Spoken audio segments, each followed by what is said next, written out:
Mr. Chan, you have been an entrepreneur. You you understand the entire financial inclusion theme very well. You're running one of the most and one of the biggest exchange in the world now. Give me a theme or an idea which should come from Ashish Chauhan, the entrepreneur and the investor, which could be the big theme and idea for next 5 or 10 years. The idea which I have worked with all my life, including starting NSE, I was the original 5-member team in 1992, which was sort of selected to set up NSE. And since then, I have been party to many businesses, some of them my own.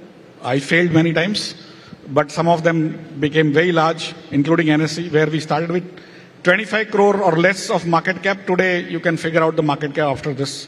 It's probably 20,000 times, right? So, larger. So NSE has become 25,000 times. 20,000 times larger for that 25 crore rupees or 24 point something.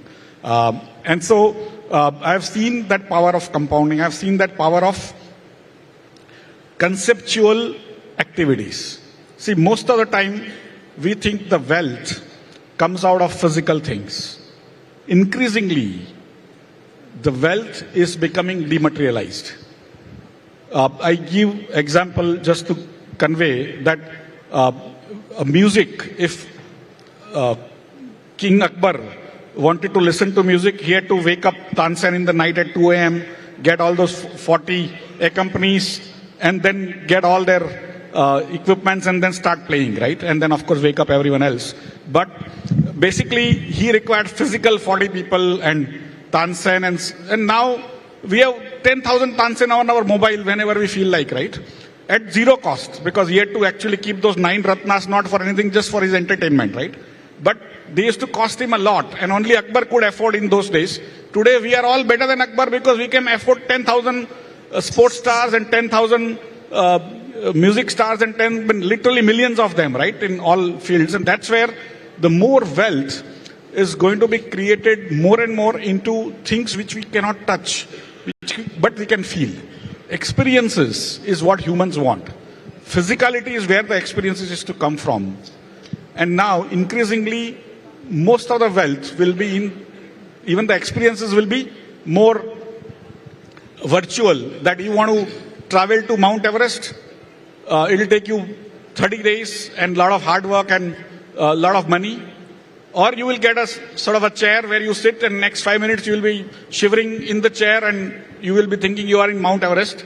And that experience will cost you probably 10 rupees vis-a-vis spending 10 lakh rupees to go to Mount Everest base camp. For me, one is the new technologies are dematerialized and they scale up so fast that they become available to the poorest of poor. And that's where most of the wealth will be created. Earlier times, the wealth was in physical people. That's why it's called capita. What do you mean by capita is number of heads you had. Then it became land, and now it's becoming the new games, new experiences which you will create virtually. And for me, the next 50 years will create more wealth out of those newer things than that was created in last 10,000 years.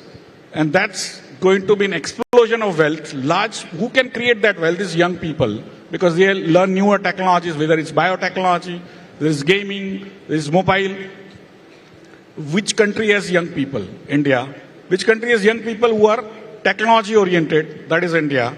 And that's where most of the future wealth, which is dematerialized, will be created by Indians going forward. And that's where, if you invest in those companies which are into more virtual wealth creation of different types, virtual experiences, those are the companies which are going to get you great results.